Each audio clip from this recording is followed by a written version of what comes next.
So yun na nga po, guys. Pababa na nga po pala ako ngayon ng ilog sa Riverstone. Kung saan, bago maarating ay, bababa ka muna, ay sadyang utas. Bago maarating, sadyang babaybayin mo re.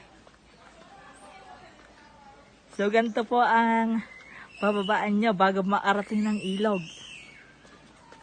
Sadyang mauutas bago maarating. So, ito po, hagdan na to ay patarik at minsan po ay pakatamtam lang. Ang papunta, walang kahirap-hirap. Ang pabalik ay sadyang utas. Kaya, bago pumarate sa ilog ay hindi mo pwede madaliin.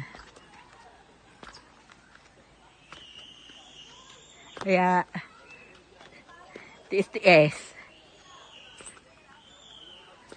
So, lagdalan po natin padating po ng ilog.